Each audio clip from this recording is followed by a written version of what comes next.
welcome to another episode of Was It Worth the Watch?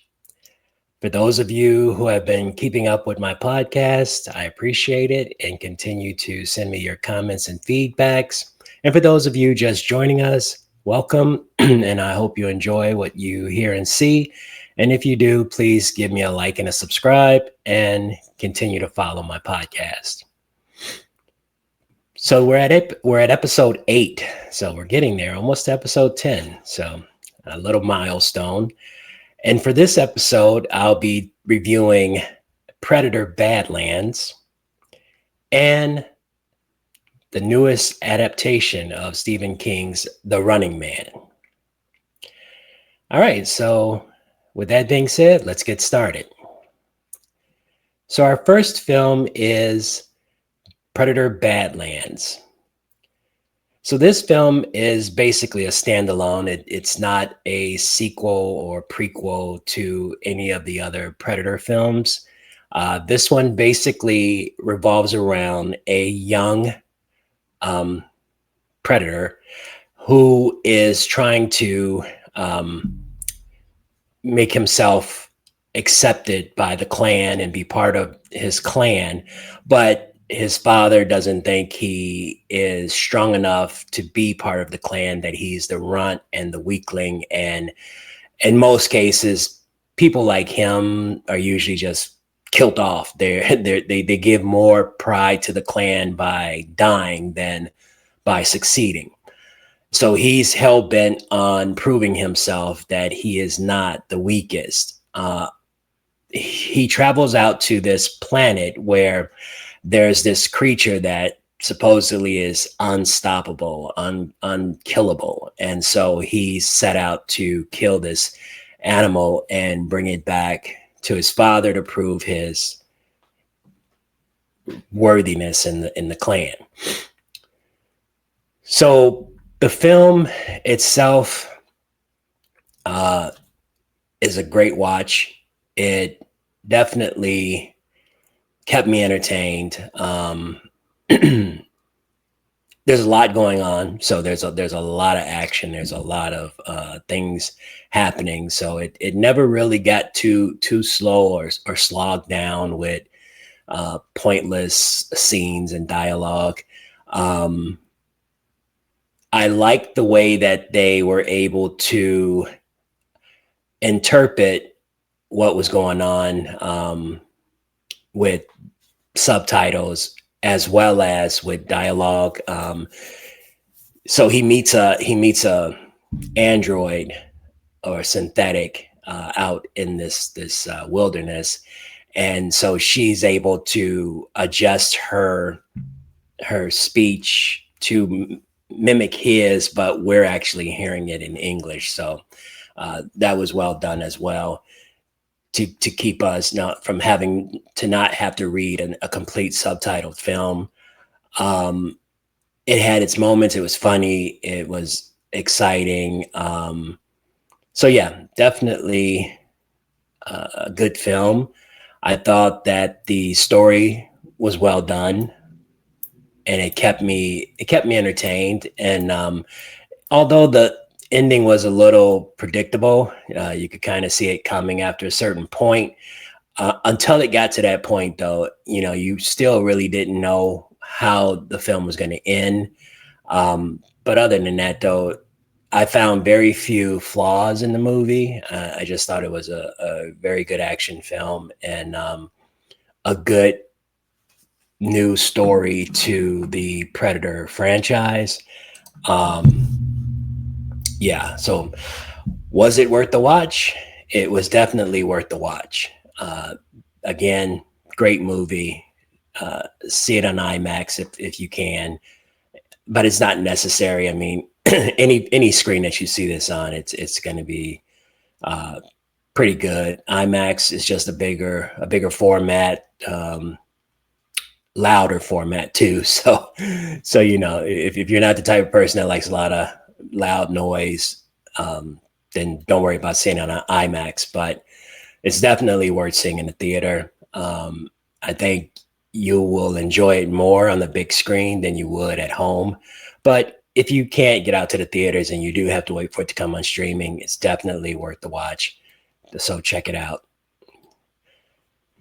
All right. So our next film is the newest adaptation of Stephen King's The Running Man. So here we have the story of a down and out man who is trying to provide for his family, but unfortunately, he has been blackballed by the corporations that currently run the world. Basically, this film is set in the future where corporations have taken over pretty much everything, and people are either part of the rich society, the elites, the executives, or they're in the slums where medication and health is a key thing that's everyone's struggling to have. So the character Richards, he decides he has to do something drastic to provide for his family. So he decides to go down to the area in the corporation where individuals can sign on for different game shows to try to make money. Most of the game shows, if you don't succeed, you wind up getting hurt. And Running Man is the biggest game show because if you don't win that, you die. So he doesn't want to join the Running Man. He doesn't want to risk his life. He just wants to make money to get his ill daughter the needed medication. But unfortunately, they select him for the Running Man. And next thing you know, he's caught in this life or death game show where he can win $1 billion, but he has to stay alive for 30 days. And the biggest part of that is that citizens, people on the street, can report him. And if they capture him and kill him, that person wins some money. So it's advantageous for everyone to participate in the game.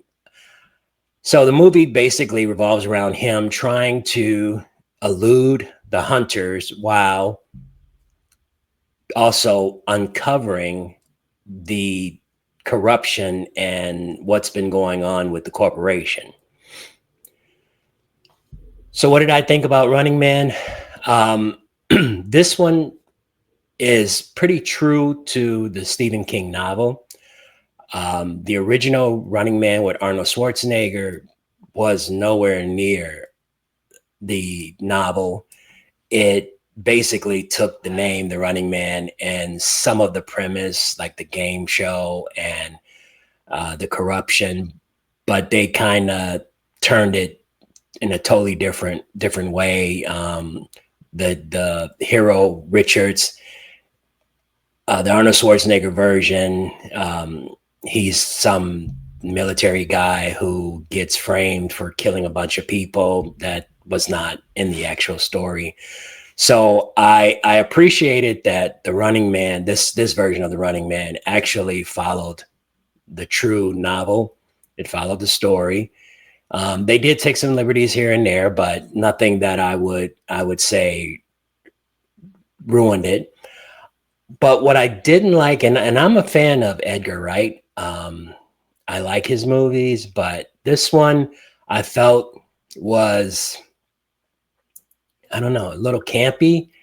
It felt rushed. It felt like the editing was kind of choppy. It seemed like they probably cut a lot out to keep the film within a certain time limit.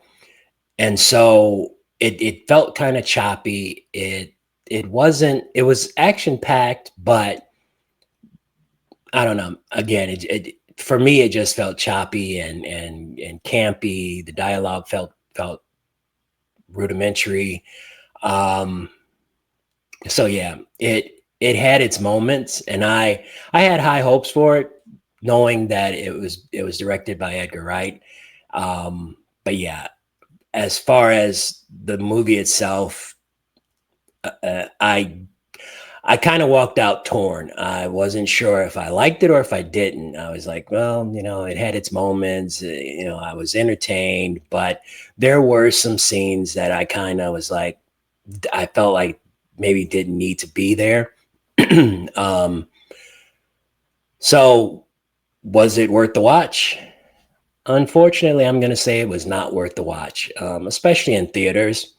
Um, I think you probably could catch it on streaming and be satisfied as far as something to watch, but to go out to the theaters to watch this film, I don't think it's worth it.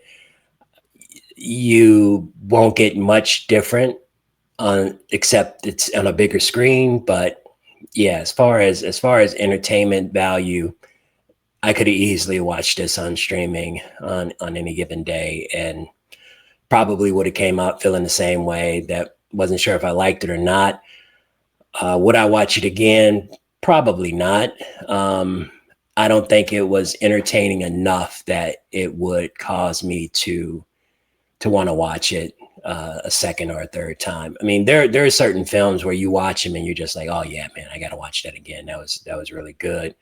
Um, and there's movies that you come across that no matter how many times you've seen it, if it's on, you'll stop and watch most of it or all of it, depending on how much time you have. But would this be one of them? Nah, just wasn't. It wasn't that good where I would waste any time seeing it again. All right, so there you have it. We've got one definite worth the watch with Predator Badlands, and we've got one not worth the watch with The Running Man. So hopefully, as the weeks continue, we'll get some movies that are worth the watch rather than not. Um, I'm looking forward to the next couple of months because, as you know, with the holidays coming up, there's usually a few good releases that are trying to capture that holiday box office. So definitely looking forward to that. So until then, send me your comments, your feedback. Don't forget to give me a like and a subscribe. So continue to watch my podcast. And until then, keep watching what's worth watching. Bye.